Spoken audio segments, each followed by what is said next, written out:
Well, we're going to start. Good morning, everyone, and welcome to the panel Performance Mentors, Developing Athletes, Building Character. It is a truly an honor to welcome you to this panel. It's a part of our ongoing commitment here at CETIS Universidad to excellence in athletic development and personal growth to our student athletes. At CETIS, sports is so much more than a competition. They're a powerful platform for building character, resilience, and opportunities that last a lifetime. For decades, athletes has been a source pride of our institution, breaking barriers and creating pathways to higher education through our scholarships for student athletes to across all disciplines and all our campuses. I'd also take a moment to thank you, not all the people who are right now here in Campus Ensenada, sino all the people who is connected through our website, to our webinar, that we are sharing, the same passion for sports and education. We truly share with us. We are very, very excited that this moment, this conversation goes beyond CETIS. We have connected people of institutions all over Mexico, and this is a really good moment for us, so we would like to thank you. Today, we have a privilege of hearing from three inspiring leaders, coming from collegiate athletes, international competition, community leadership, and entrepreneurship, all united by a common purpose: use sports as a tool to transform lives. This is a space for learning, for connection, for reflection, for all of our coaches, staff, and mentors who play a vital role, not just only to developing athletes, just for developing leaders. So we would like to welcome of you three. Now,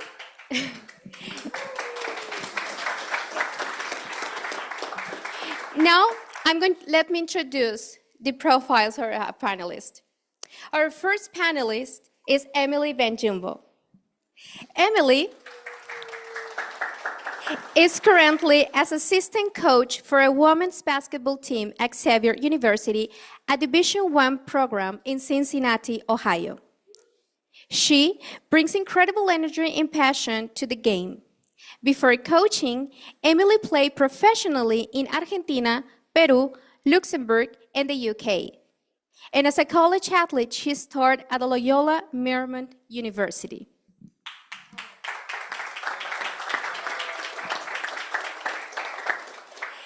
She has since coached at Pepperdine, Loyola Marymount, and most recently at San Jose State, where she served as associate head coach and director of recruiting.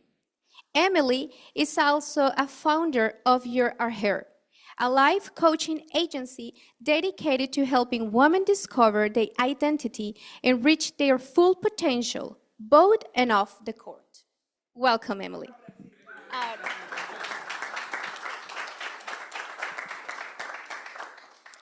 Our second panelist is Bryon Sheng. Bryon has built a remarkable career in the intersection of sports, business, and community. He is a founder of the Oregon Rain Basketball Club and has coached women's basketball at St. Mary Academy, as well as the NCAA level. Throughout his career, Bryon has worked with some of the most recognized names in sports, including Muhammad Ali, Cristiano Ronaldo, and Marshawn Lynch. He also a founding member of the Fun First Family Foundation and plays a leadership role at Bismuth Enterprises, an organization that blends sports, culture, and purpose. We're especially proud to share that his son, Xavier Sheng, has been part of the CETIS men's basketball team for the past 4 years throughout his undercareer, and now continue with CETIS on his team starting his MBA. Welcome.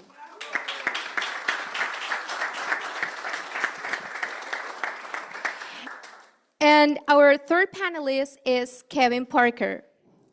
Kevin spent 17 years with the University of California, Berkeley program football, where he guided countless student athletes in leadership development, mentorship, and community engagement. He was a talented athlete himself, playing for the University of Oregon and later professionally in the Arena Football League. Today, Kevin is a successful business leader in real estate, a co-founder of Bismuth Enterprises, and founding member for the Fam First Family Foundation, where he continues to support youth through sports, education, and mentorship. Kevin brings deep insight into athlete development and a powerful perspective on a life beyond the game. Thank you and welcome. So before we jump, to the first question, I don't know if you would like to add something to this introduction, maybe a quick talk that we drives why you're inspired to work with the student athletes. Hello, can you guys hear me? Okay, awesome. First of all, thank you so much for having us here. It's a pleasure to meet you all. I want to say that as a student athlete, Bryon Sheng is actually the reason why I'm standing here and sitting here with you guys today. Thank you, B. He, as a basketball coach, inspired me to just be me. So when you're either an athlete or a coach, it's so important to be genuine, to be authentic, and bring yourself to the table. And by doing so, by him allowing me to just be me, I've gotten to travel across the world. I've gotten to coach amazing athletes, and I've also inspired them to just be themselves. Relationships are important, and so thank you, B, for everything, for the relationship that we have. Thank you.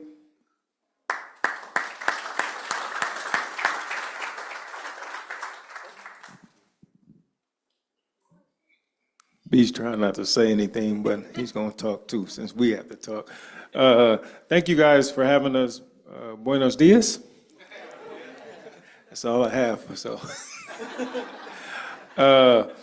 I think sports is very important. I'm an inner city kid who comes from, they would say, the ghetto. I don't know what you guys call it here, barrios or whatever it is, but sports got me out of the rough neighborhood and showed me on the path that I can be a better man by a coach picking me up off the corner, telling me, your future is not hanging on the corner, selling drugs. You need to be at practice. And the coach that picked me up, his name is John Beam, and he's forever my number one coach. And he's like a father figure for me. My father wasn't in my life. So coaching, a coach could be a father figure and a father to young men. In our culture, a lot of fathers are not home. So we look to our coaches, and the ones who make it out look to their coaches, and the ones who don't look to the streets. And it's a false love that they get from the streets. So for all you coaches, you guys have an unbelievable role in the young men and young women that you guys coach every single day. We might not have made it to the plateau where we want our kids to go, but we do have a role to play in every young person's life that steps up and wants to play for you guys. You don't want to share it? You guys have me talking here. He doesn't talk a lot. I don't talk a lot. Talk closer, yeah. I don't talk a lot, but I'll try to do my best today. I will say that sports, to me, has always been a metaphor to life, that sports was something that I enjoyed doing. I loved doing it as an athlete, and then to be in a position where I could be a coach and share what I've learned with other people and just watch them grow. To see Emily here now, when I met her when she was 13 years old, and to see the passion for her in the game, and to see that with all the other kids that I've been able to coach, it just shows you that the opportunities that you have as a coach to give back to other people and bring them along and help fulfill their passions is very enjoyable. Sports, as I mentioned, to me was about life, and the things that you can learn on a field or on a court can be taken over into the real world. I felt like sports was always a place that brought people together. You know, people come from a lot of different backgrounds, from different views, and sports, when you're on a part of a team, you forget about everything else and you try to figure out ways to compete and to win together. And my goal was always to put teams together and people together to not just win on that court or in that sport, but in life. And hopefully today we can share some things that will help inspire you the same way that all of you guys have inspired us. Thank Such you. a great speaker. Thank you very much for that introduction. And actually, this is the core of why we are bringing us today, because a mentor, because a coach is a really important figure in our student athletes, and more when our student athletes are, foreign, they're not from our country or our state, and it's very difficult for them sharing his life in sports. And the most important thing that they are not alone. They have their coaches. So this is the first question is, from your experience, what truly makes a difference in developing young athletes, not just as players, but as persons?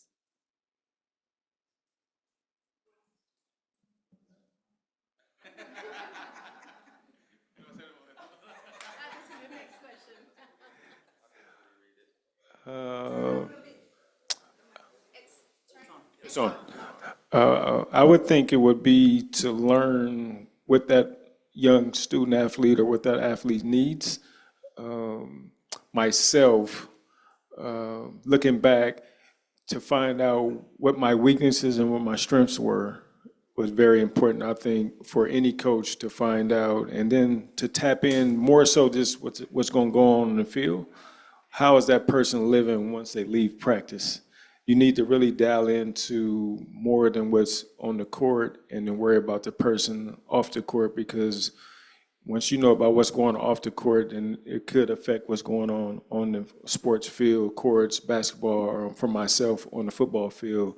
Once my coach tapped into what I had going off the field, it brought my best for him on that field, if that helps answer that question. It's very interesting. I mean, in the introduction that Emily's were saying about that, for example, in this case, that Bryon is one of your, the people or the reason that you are here right now. It's what he learned you, what he teach you, and what you are doing right now that, for that learning that you have with your now student athletes. Thank you for that. I would say that one of the biggest things that matter, and I think I already said this before, is relationships. You have to be able to build trust, not only with yourself, but with the player. And if you don't trust yourself, then you're not going to be able to trust your players. I looked up to Bryon because I could tell that he was confident in what he was saying, what he was doing. His character was consistent always. Always. You're going to have bad days as a coach, but if we're expecting our student athletes to show up and be consistent, then we have to figure out how we can use our own resources to show up every single day for our student athletes, and that's something that he did for me. I mean, look, coaching is hard, right? It's there's a lot of sacrifices as a coach, away from your family, your friends, time. And I don't think players or parents understand that, how much you actually have to give of yourself to be a good coach, right? There's some people that just roll the ball out, gets over with and leave and don't care. But to be a really good coach, you have to care, and you have to build relationships, and you have to sacrifice. And the things that, just like for everybody here who is a coach, especially at this level for high school and college, somebody inspired you, or you love the game enough to want to be a coach. And I think it's sometimes in the wins and the losses, you forget about why you are a coach in the first place. And having the opportunity to mold and share and provide experiences to young men and women so that they can grow and that they can continue to fall in love with the sport or take it to wherever it is they want to. I think the other point is to figure out, through the relationship building that Emily is speaking about, everybody's reason for playing the sport is different. And so as a coach, you have to figure out why this person is playing the sport. And then once you figure out how that person is playing the sport and what they're playing for, it's easy to give them the resources and the support to make sure they're accomplishing their goals as an athlete. Some players want to be professionals, and they have the talent and they're good enough. And you coach those players a lot different than you coach the kid who just wants to be a part of the team because they like the game, they're pretty good at it, but this is just what they're here for. And then at the collegiate level, you have kids and families that have supported this individual so that they can get an education. Like as a high school and college coach, it's using this game to get, especially the ones that are on scholarship, is using the game to get an education so that they can have a better life to provide for their family and for their loved ones. So I think the main point I'm getting to is you can't forget where you came from as a coach and why you're doing it, and figuring out how you can support your athletes the same way, and figuring out from them what is it that motivates them so that you can get the best out of them as athletes.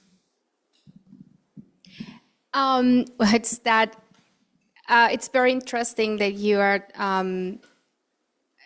sharing with us, because in this path, you know, where it says like, okay, we're part of their life or student athletes, but we know that there is just a limit on that. So in your point of view, what role should the coach play as a mentor in a student athlete life? I mean, you know that it's a limits, but what limits are that, and what how that limits and how that mentors the coach is getting into the student athlete's life? I think just like B just said, it depends on the student athlete and what they need. Not every student athlete is the same, and they don't all need the same things, right? With that being said, for me at least, this is what I believe, I'm a role model. I'm a role model. I chose this sport. I chose to do what I'm doing so that they have someone to look up to, because sometimes they can't look up to someone at home. Maybe they don't have parents. Maybe they don't have siblings that are on the correct path. I am choosing to be an example and a role model of the life that they could possibly live. And so I think it's very, very important in developing these student athletes. How's your development going? How's my development going? If I'm telling them they got to go to bed at 10 p.m., am I going to bed at 10 p.m.? Am I getting up to drink water? So anything that you're telling your student athletes, and I promise you, I struggle with this as well, you also have to be doing it and living out that example so that they can be the person that they were called to be.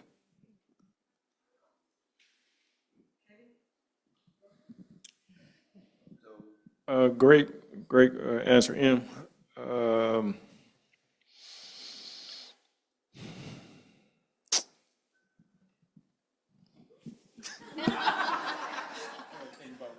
I think the coach plays the role I think that the student athlete dictates the role the coach plays, and the coach has to always be there to be supportive of that student athlete. Some players, like, for example, I'm from Oregon, or we live in Oregon. My son goes to school in Met-Cali, right? When he decided to go to school here, it was because of the connection that he made with Coach Arenas and Coach Victor right from the very beginning. That he felt like he wanted to be here because he believed in them as coaches and as people. And they haven't shown anything different over those years with him.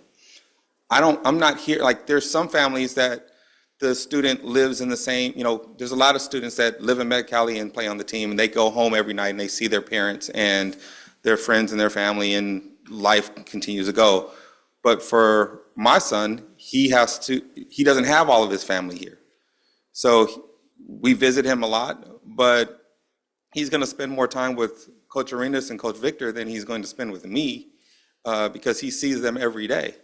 And so for him, he probably needs different support than, one of the other players on the team who gets to go home and see their parents every night.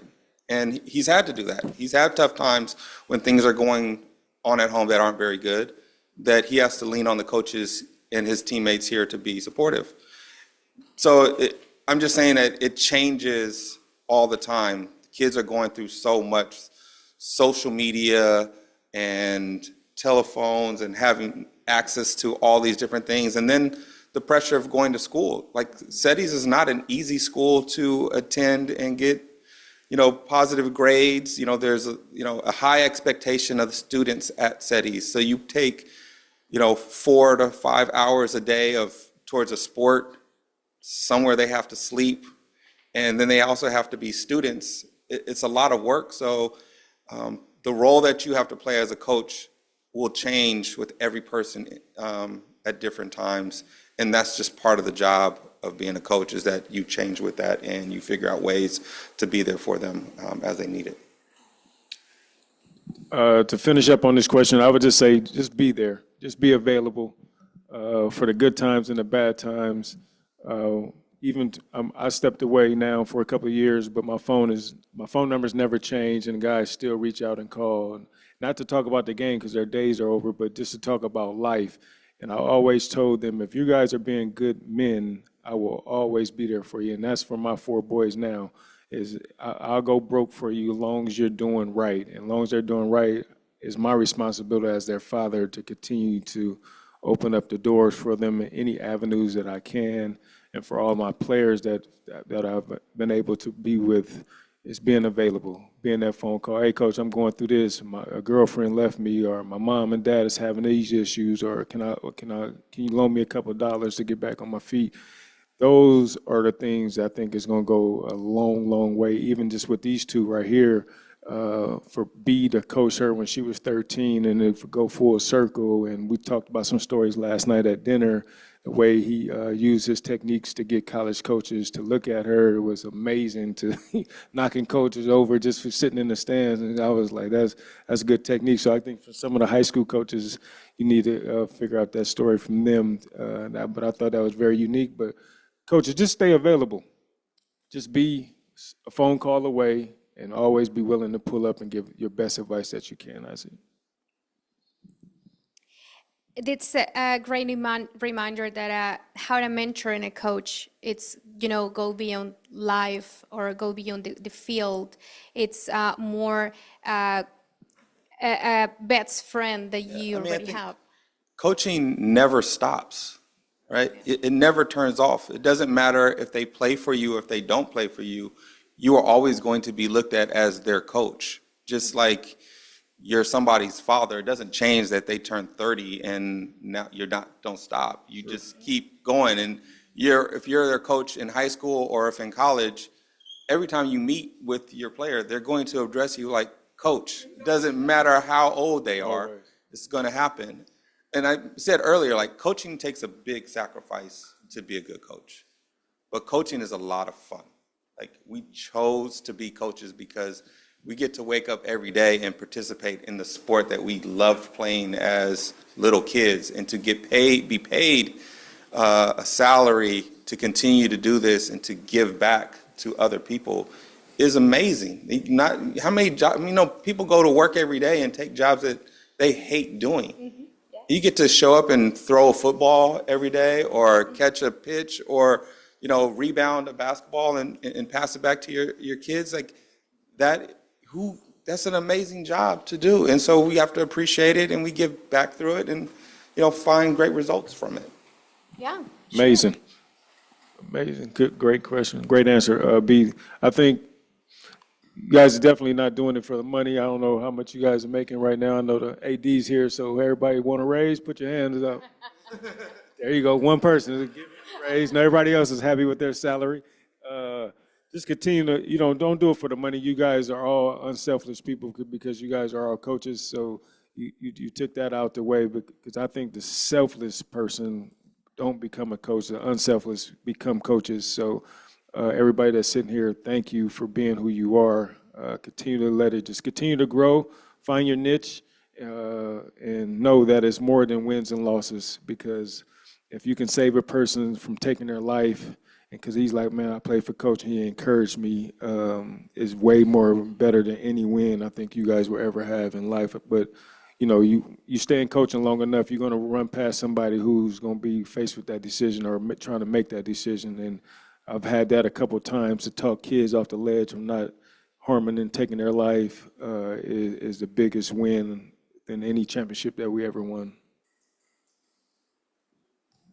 It's very interesting that you are saying, because we have coaches that have been here in cities for more than 20 years, and they're passionate and they really love what they're doing. And I'm pretty sure that they have been passing through, hundreds of student athletes, and now that student athletes are now leaders, now are, persons who are there outside in the world just working and doing a good job in their own field. And we know that sports is a really good tool for building their lives.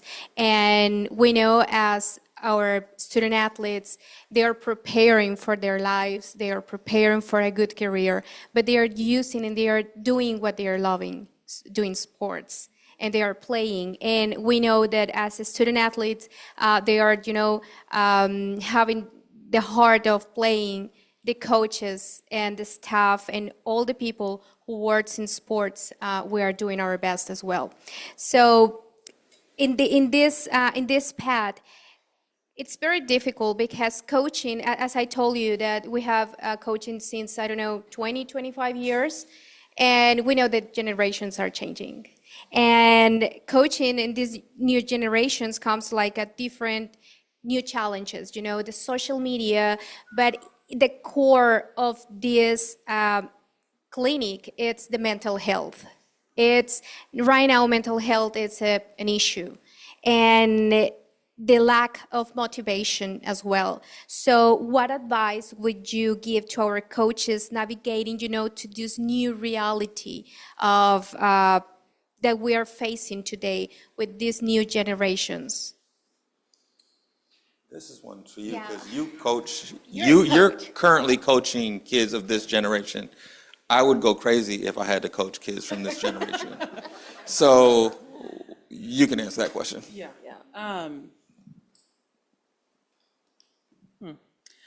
What I will say is,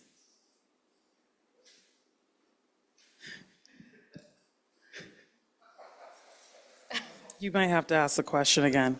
You might have to ask the question one more time. No. Say one thing. I think this generation, our cell phones is the biggest deterrent of the world right now. And I believe that if we can encourage our kids to stop worrying about what the next athlete may have got or what he may have, it's all kind of smoke and mirrors too, because a lot of people put a lot of stuff on these phones and they don't have as much as you think they have.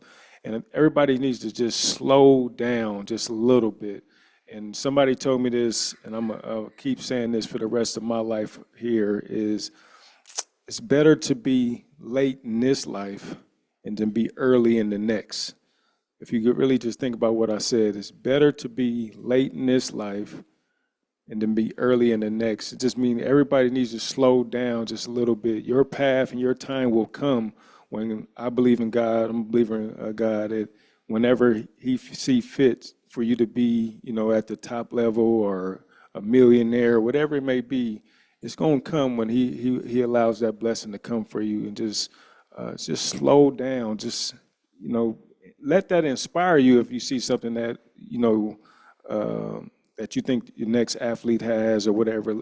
I'm always inspired to look and see and use that as motivation, but I can't go rob, steal, and cheat the next person to try to get that, because I know it won't last. I want to put hard work in and allow the blessings to come when I earn it and when He see fit for me to have it, if that can help out. The reason why I was kind of stumped on this question is because it's very simple to me, in a sense of, you always have to ask your student athletes, how are you doing? As simple as that. They're going to be seeing all different types of things all over the internet, everywhere, in conversations. There's always a comparison game. And if you simply ask, how are you doing? It can make a very, very huge difference to opening up that conversation to actually understanding what are they processing, what are they looking at.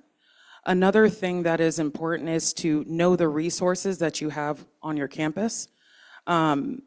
We make sure our student athletes know the resources. We even walk them to the resources, whether that's talking to a sports psychologist or whatnot. And the third thing is team bonding. A lot of times, even sometimes I do this, you can go home and just be to yourself and scroll on social media or do the same thing over and over again. But sometimes these young kids need is to be together and to spend time with one another and to actually force them to have conversations. It may be uncomfortable to start with, but they'll start to see that, oh, hey, my teammate is also processing the same way, or they feel the same way about basketball that I do. But if we don't allow them to have those moments where they're together to open up those conversations, they can feel like they're alone in what they're doing. It's very interesting, that point of view. And for example, as you can see our audience, you can see young, new generations of coaches as well. So it's very different. Just I can hear something. So it's very difficult to, in that different generations can establish that connection with the student athletes. Yeah, I don't think new generation, old generation, I still think that there is a level of trust that happens between a coach and their player. And you can't lose the trust, and that means going out of the way to ask, how are you doing? Taking the time to get to know them, pulling them to the side to have conversations, besides just telling them what they need to do on the football field or on the basketball court. It's to let the players know that you're invested in them more than just them as a athlete, that you recognize that they are human, that they have a lot of things going on in their lives, and that, yeah, we need you to come here and perform and be the best for your teammates and for us to win games, but we also want the best for you off of the court as well. And I think once a coach established that trust with a student athlete, then the conversations go a lot different, and the things that may be bothering them from a mental health standpoint, the distractions that they receive from their phones, not getting the grade that they wanted in the classroom, somebody being at home, sick or not doing well. Once that established is there between the coaches, then the conversations happen, and then it's easy. Then doesn't matter if it's an old generation, new generation. We've all had different distractions at different times, and this kid, what we do have to understand is that kid is inspired, or not inspired, he's distracted by a lot more things, right? The phone and having access to something all the time makes it very difficult to pull them away from that because they've invested so much time in it. But there's always been these distractions that we just have to continue to find ways to get past. I'm going to add to that. One thing that the current head coach I serve, Billy Chambers, and my former head coach that I served, April Phillips, did, they had us go to one-on-one lunches or go get coffee or go get food with each of our athletes, just so that in the recruiting process, you want to make sure that you actually know some of the things that they're already struggling with before they even get to your team, right? So whether that's a loss of a parent, a loss of a sibling, you have that information to be able to understand why they're doing what they're doing on the court and why they're doing what they're doing off the court. So just doing that work in advance, the one-on-one relationship, going out to go get lunch is super important. And the last to say 3 things. I need help. That is the one thing I think as athletes, we all feel like we're too macho or this, or somebody gonna laugh at me.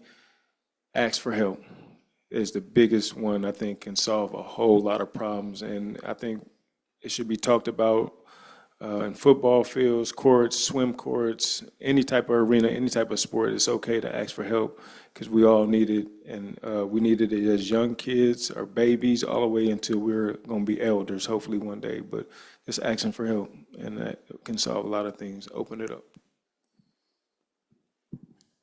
Great. Thank you for sharing those insights. And well, we know that it's really different. You know, it's a really difficult understanding that a whole person it's in front of the student athletes. It's just not only one coach. It's just a team that we have, that the coach has back to them.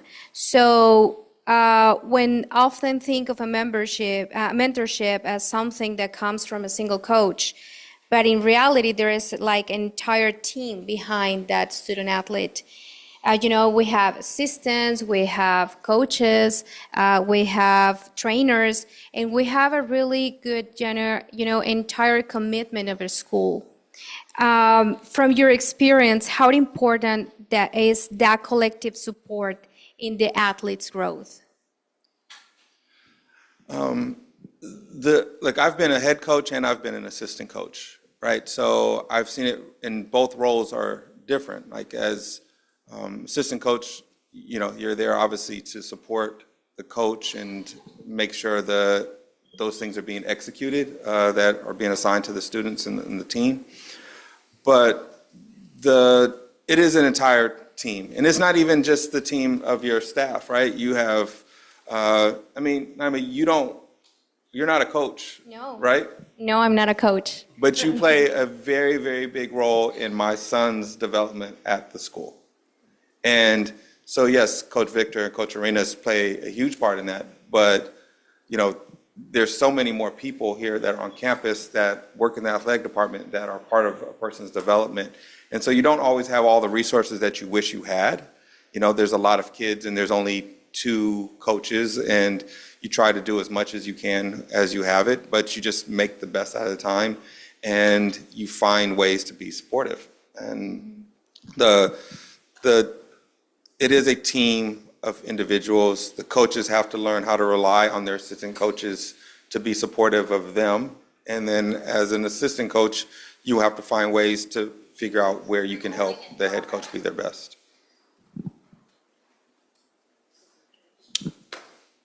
I think being an assistant or even not being on the coaching staff, being the help staff, I've been a part of, never been a head coach in that sense, but my role I took very serious because I was like the heartbeat of the team. So when things were going on that the head coach didn't know or he needed to know about, I was that bridge between the coach and player. And I was able, I think you got to have that. You have people like yourself who do the back end where the coach might get all the glory, and which is fine, but he needs some good trusting people that you can have on the side. So for all assistant coaches who's not a head coach, you might not even agree with the head coach's decisions at times, but he is the captain or the general, and never try to step on his toes and do your best to, relay the same message that he wants relayed to his team is very, very important. And I think I've always kept that at the forefront, even with our business on the side. Marshawn Lynch, who I know you guys probably heard of, he is the CEO of our business, and me and B might have our thoughts on something, so we take it to him, and if he doesn't want it to go down, and it just doesn't go down. But to have a voice to say something, but knowing that we know how he is and what his beliefs are, and we follow such. But everybody who's not the head coach has a very important role to keep the one mission and one heartbeat and one sound going forth, and do it in a sense as you were a head coach. So I think if you act in that way, everything will continue. The cart will still keep going forward. Yeah, going off of that, everything starts at the top. So with administration, that role's so important to find good head coaches that will find good assistants as well. The people make the place, and we are all a reflection of the top person. So just like KP was saying, as an assistant coach or as someone in administration who's not at the top, what are you saying and what are you doing? Because at the end of the day, it's speaking more towards the head coach or the person that is leading. And so it is entirely percent on us to actually know the people that we're serving and to represent what they want to represent. And if it's not a fit for you, then it's your job to actually leave. The standard starts at the top, and you got to follow that standard, and that's what's most important. I mean, I don't think that one person can create a culture, and you want a culture for your program, and that is through the leadership at the top of it, and that kind of runs its course. So, it does take the same relationship that we're talking about between a coach and the player. That same relationship has to exist between the coach and their assistant coaches, right? Like if the coach is walking in, again, I'm already busy, I already have all this stuff going on, and I don't take the time to build my relationship with my assistant coaches, then my assistant coaches are disconnected, and then they're not sure how to go about building the relationship with the kids without it looking like you're trying to go around them. So I think the trust level between the coaching staff is very, very important. And then once that is established, now you can take and go do all the things that you need to do for your student athletes. If that does not exist at the top between your coaching staff, the players see that, and then they'll use that and play off of it to try to get whatever it is that they want. And so it's important, just again, like all of these things just go back to trust and relationships. B, it's funny you say that because as an assistant coach and even as an associate head coach, I've always seen like the head coach as the star player, and then the assistant coaches are in the starting lineup. Like we're a starting five in basketball, right? And so you always have to show up as that starting five because your players do see how you guys interact with one another and respond to one another, and that's how they're actually going to go out into the world and also on the court. Yeah, it's very, when you are telling me, yes, I'm not a coach, and it's very interesting because here, when I start working at CETIS, I came for just, a purpose. And it was, it's very difficult. It's very, being a compliance is difficult because compliance is, norms. It's that everyone's really, hates compliance. Yeah. I know, and I know my role, because I have a relationship with the coaches just in that line. And sometimes when I realize that they says, hey, you just don't straight on that, but it's my role, and it is not because I'm bad. It's because I need to do it because it's the way to be better for the student athletes, And I know that I sometimes say to the coaches, I know, I can understand you, but I'm not going to do it. This is my role. And when you go to your role on the field, that's your moment. And you make that decisions because you have a team that it's an effort team and you have the back on you, you know? And we're our team. We're going to be with you as a coach, but at the same time, we need to trust in all levels. And even though we are administrative, we are compliance, we're coaches, we're staff, we're trainers, we need to trust each other because we only have just one objective, is our student athlete. So in that way, it's, we're just a team. So it's very interesting what our dean says, like we're just, you know, one CETIS, we're Zorros, we're 3 campuses, but just one CETIS. And this is in this kind of clinics that we would like just to keep going on that we just one team.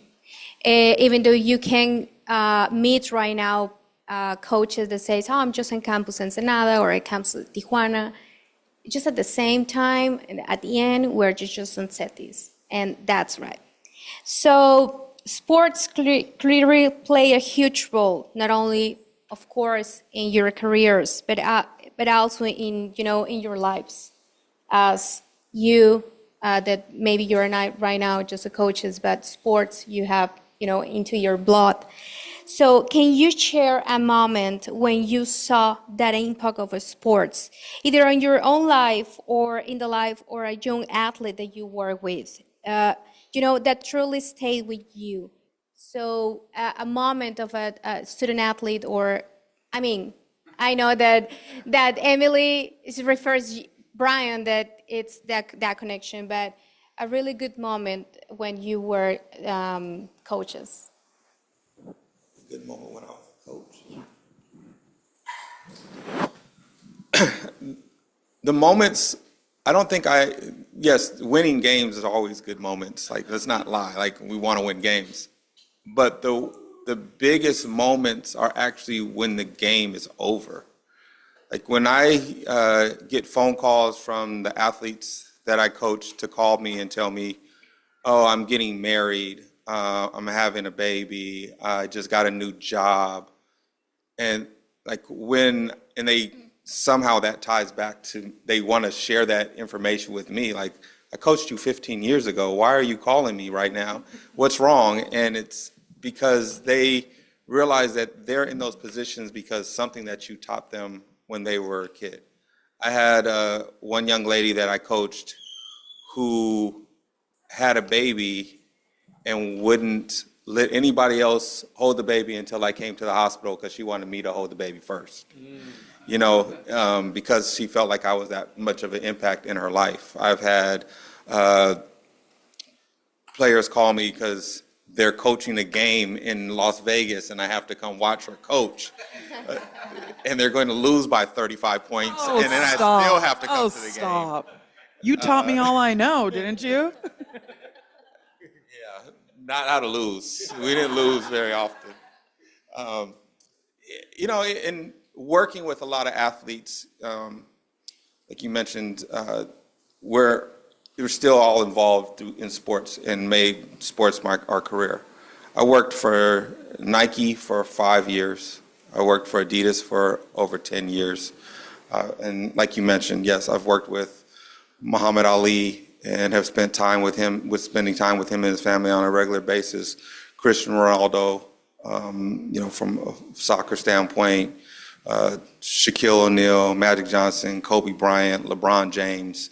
And all of them come back to speak about how important coaches or trainers were in their lives. And so from those interactions, I learned how important a role that I was going to take on as a coach, but also how I could use the games or the competition to push myself to be better. And those moments are, you know, kind of priceless. Moments that I live for are seeing student athletes think that they can't do something, like they have it in their mind, like, I can't dribble the ball, I can't make a layup, I can't shoot a 3, can't dribble with my right hand. Okay, too much. And actually being able to see them accomplish those things, it like just takes them to a new level of their identity. One moment, which is a sweet and sour moment for me in my coaching career, is I had a student athlete who didn't want to live anymore, right? I was the person that they called. I was the person that they called to talk through, the next steps to make sure that they got help, but to be able to know that I was the person that they felt most comfortable with to call and to be there for them really, really made not only a difference in their lives, but it made probably a bigger difference in my life more than anything. So pick up the phone, you guys. Same. What moment would I pick? I think I had a scary moment coming up on 3 years now. November 19, 2020. One of my young linebackers became a firefighter. I was coaching at the big game. That's Cal versus Stanford University. And at the end of the game, we had a huge comeback, won the game, and I had a massive heart attack on the field. And almost died. And they were rushing me through the tunnel, and one of our former players, who I've encouraged to not give up and to do his best. He thought he was a big time athlete coming out of high school, but when he got to Cal, we had some great linebackers who went off to the NFL. So he really played just special teams really, and he was just struggling. Like, man, I'm finna leave. I'm like, no, it's the biggest purpose. You got to get the #1 university. You got to get this degree. And he became a fire chief. And he was just happened to be at the game with 2 of his young kids and his wife. And they're dragging me by him. And he looks like, he tells his wife, like, I just seen him drag one of my coaches, Coach KP, but I'm going to go see what's going on. So he comes down into the locker room, and he comes in and takes full control, cuts my clothes off of me, give me this pill, put him on an AED machine, and saves my life. So in that sense, when I was able to thank him when I came to, maybe 3 weeks to a month later, and he was like, man, I just couldn't let you go out like that. You were always too good to me and to our team.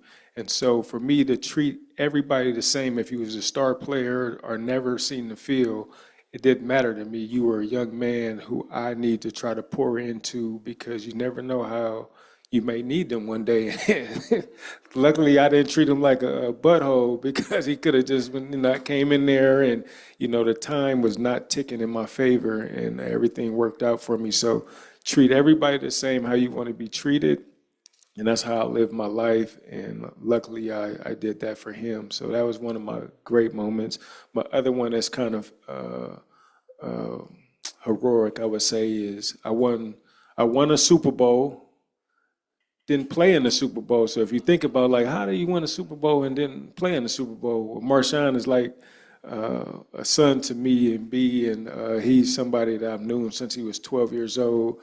And when he went to the Super Bowl, he took me to the Super Bowl, and it was like, I'm only here because of you. I'm like, what? Like, nah, you would have made it here without me, because you were just special. God, I've always blessed you. And for him to watch him win the Super Bowl, and my goal was, playing at football, you want to play in the Super Bowl, you want to do the confetti on the field, and I was like, God gave it to me. I was able to lay down on the field and make my little angel. Yeah, you see, so we was able to accomplish something that I was always my goal. Now, it came in a different form. I didn't have the uniform on. I had my street clothes on, but I was happy because I let Marshawn get there, and he brought me there.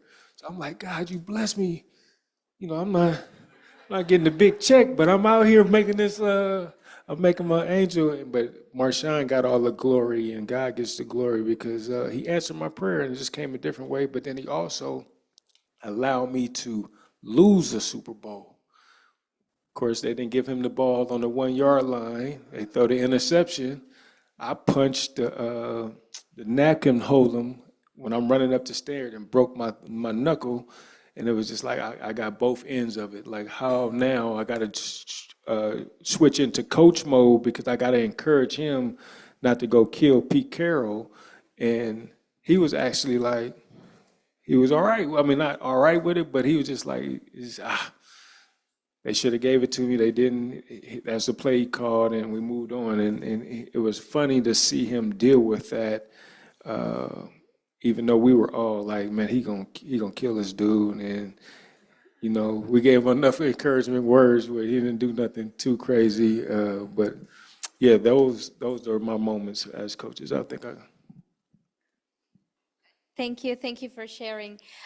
Emily, you jump as a professional player. So how was your life, jumping in that just from student athlete to professional player? I'm not gonna lie, it was scary. I remember, like I'm close to home. My parents can get to me. Bryon can get to me if I need something. And now I'm all the way in Argentina, in the UK, in Luxembourg, in a different country. And it's like, oh my gosh, I'm by myself. Like I actually have to grow up in this moment. And it's not just like someone can drive to come see me. I will say it was scary at first, but I was so proud of myself that I did something that I was uncomfortable with doing. At the same time, I loved the game so much that it was worth it. What I will say is I've had about 15 to 20 of my student athletes go on to play professionally as well.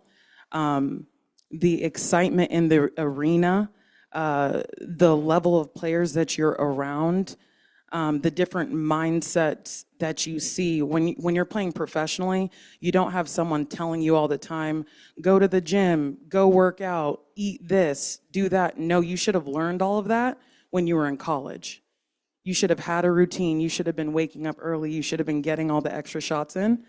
And so for me to have been able to actually listen to my coaches back then, get down a routine, and to be able to be successful to play overseas professionally was the best experience of my life.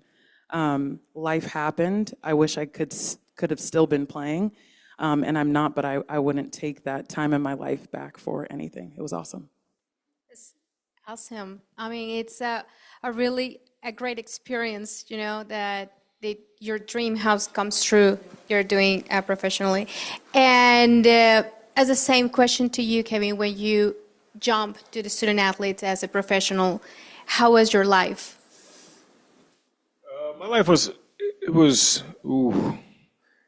didn't start off good because I went off my first professional team I got the chance to play for was Calgary up in Canada in the CFL.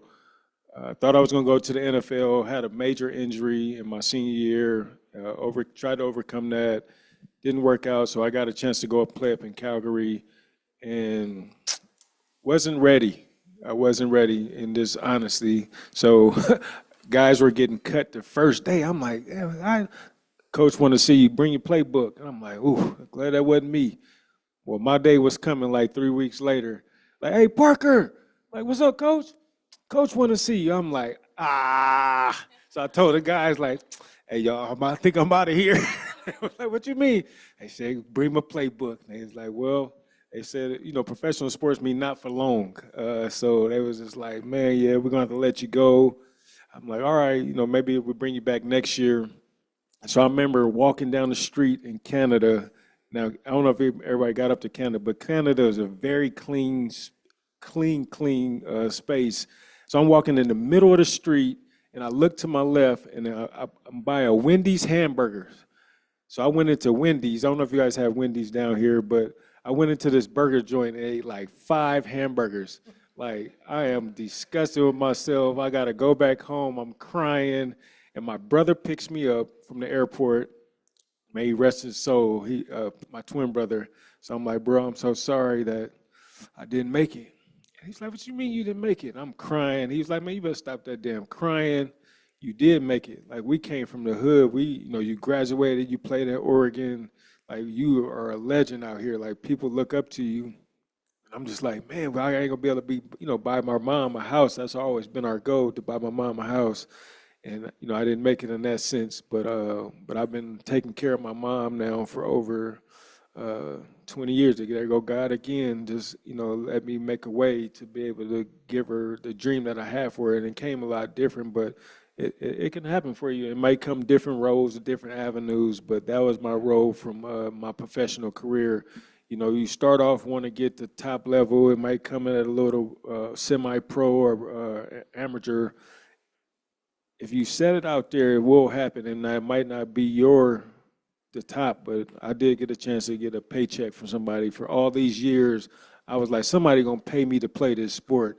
And I still got my check up on the thing when I went to Arena League and played $580. I'm like, what I'm gonna do with a check for $580? My mom ain't gonna get no house for $580, but I got paid to play the game. So I thank every single coach that was in my life to help me get to my dream, and my goal was to be a professional, and I became a professional. Not for long, but. Bryon. Yes. Bryon, how it makes you feel when you see a student athlete that you were coaching for years and goes through professional path? I mean, it's rewarding to be a part of their journey, you know, be privileged to be a part of their journey, but to see them get to those success. Like what I thought I did a really good job on is identifying everybody's potential really early, right? I had, of the high school kids that I coached about 20 high school kids. 17 of them all went to go play college basketball, right? Of those 17, 5 played professionally. But the people always ask me, like, one of the girls that I coached went to the WNBA. She was drafted, you know, like top 7 players. She was the MVP of the she was the MVP of the All-Star game as a rookie. So she went to the Final Four in college and did all these things. But so she always gets, people talk about her a lot where we're from.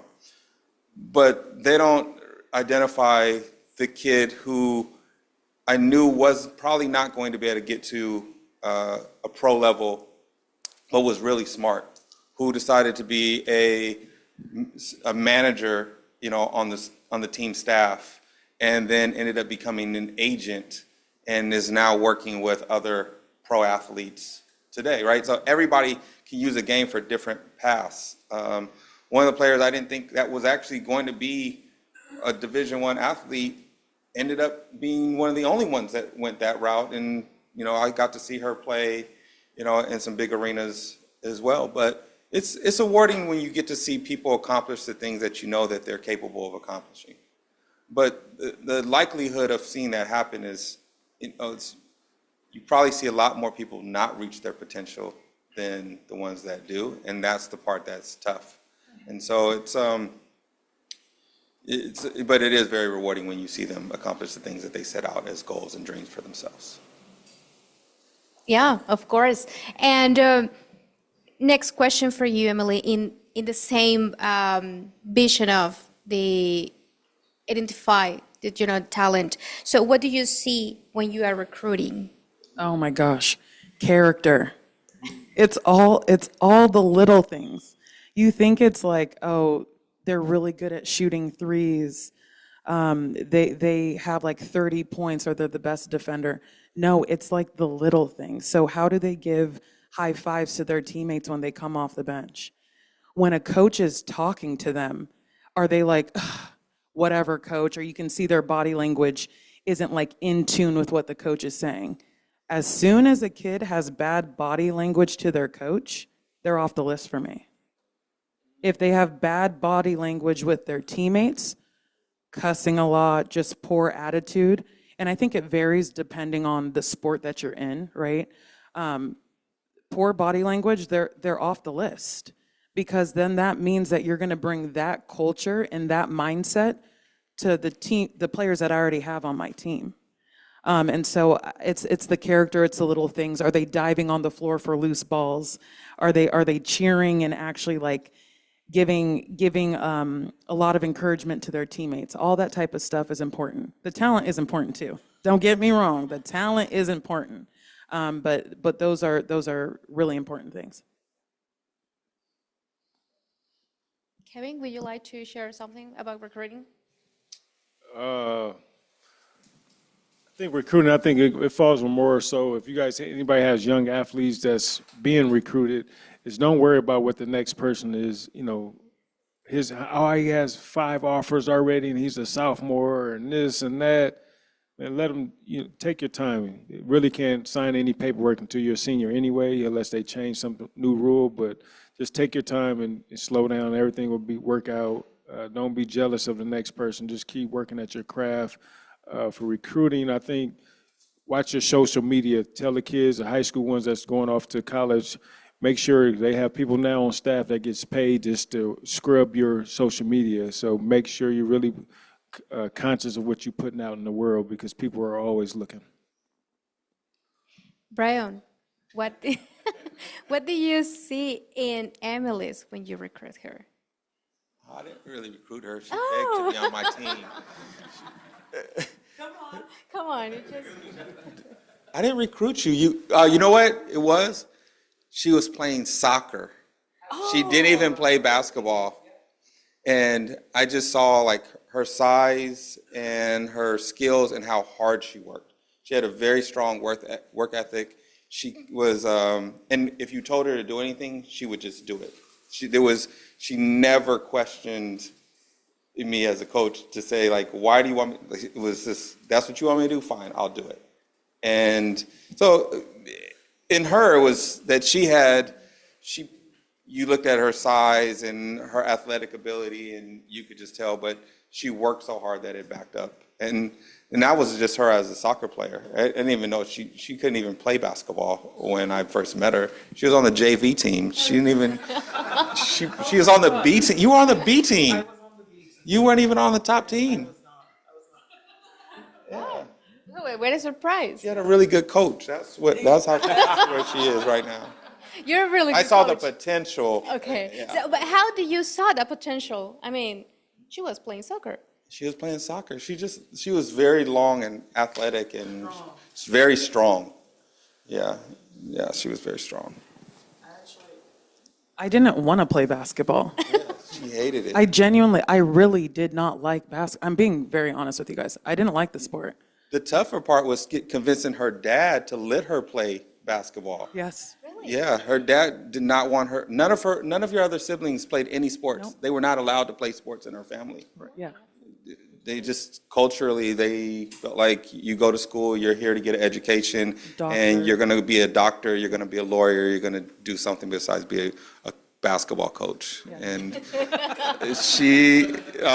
but yeah, no, it was, they didn't really look at sports as being this opportunity for them.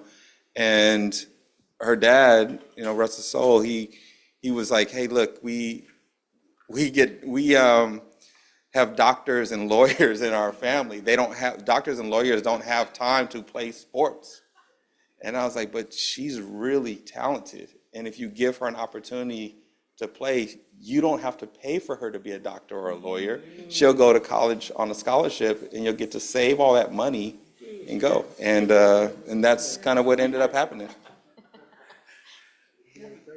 Thank you. Thank you for making it so I didn't have to be a doctor or a lawyer.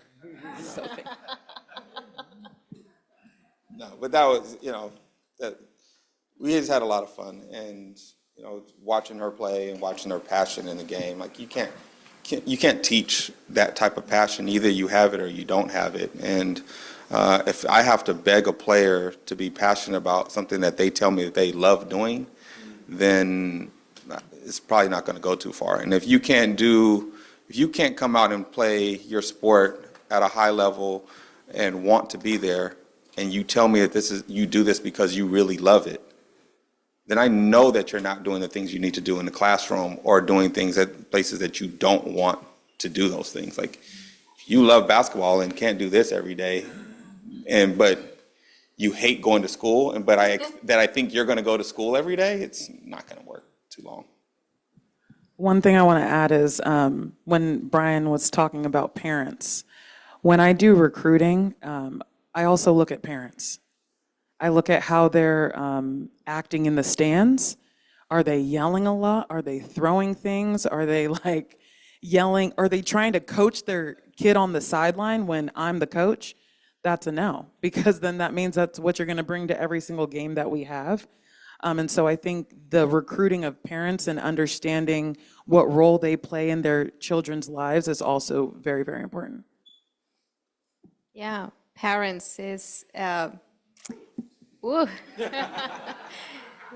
Yeah, I mean, we know, I mean, well, they know that the parents, it's just a little part of that student athletes. And we know that our parents are very passionate in the field.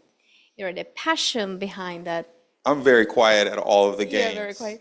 Coach Arenas, I don't get in Coach Arenas or Coach Victor. I don't say anything at all. So how is your, in this case, you're in the personal, I know, how is your relationship with the coaches of your son? I mean, with the view of the parent. So what do you see?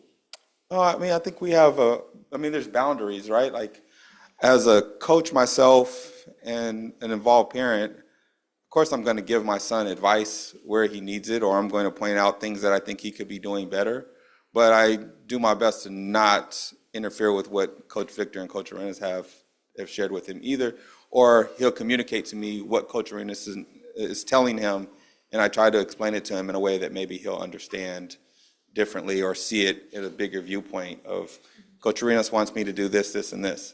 I'm like, well, there's a reason. You're good at this, so he wants you to do that.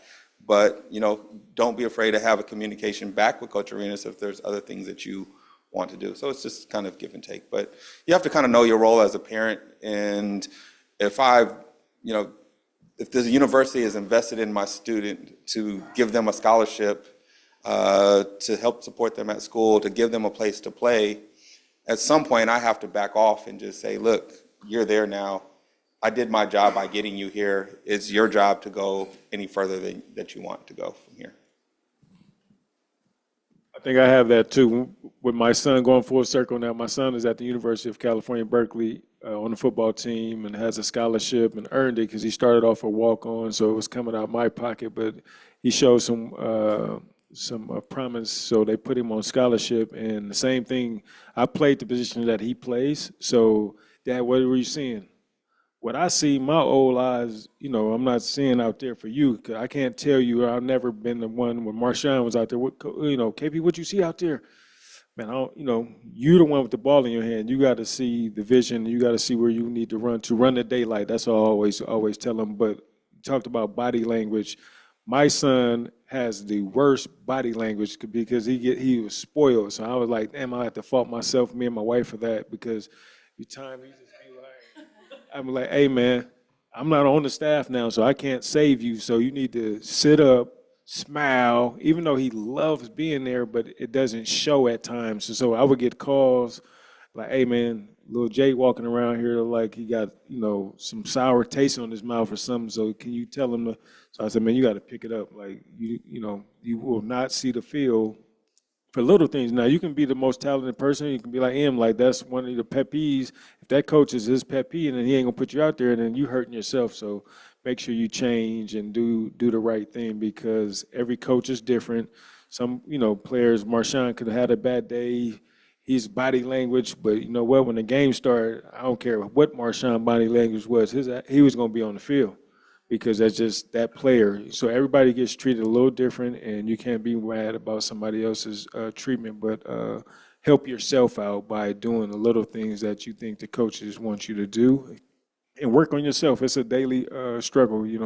As a freshman, you come in with a little body at 180 pounds, and as you leave as a senior, you probably should be up to like 200 some pounds, and you're just going to continue to grow. So just keep growing in everything that they're asking of you. They want the best for you. I was like, no coach has ever wanted the worst for a player that's coaching for them, period. You can't tell me I played it, they played it, he's coached it.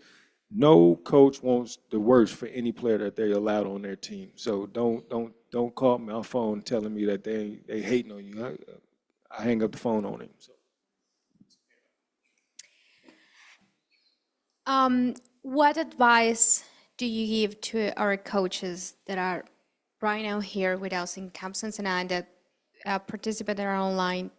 They're mostly are I don't know, maybe 90% of coaches. So what advice do you give them just to keep on the track?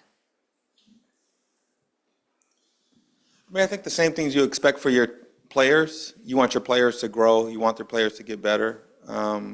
And you want them to put in the work to do that. I think it goes back to the consistency message that Emily spoke of earlier, that you have to be willing to look in the mirror and continue to grow yourself and know that things change, that you can get better. There's, you come to clinics like this. There's, other clinics that you can go to or seminars that you can attend to learn from. So just don't stop learning and continue to give back, and positive things will continue to happen.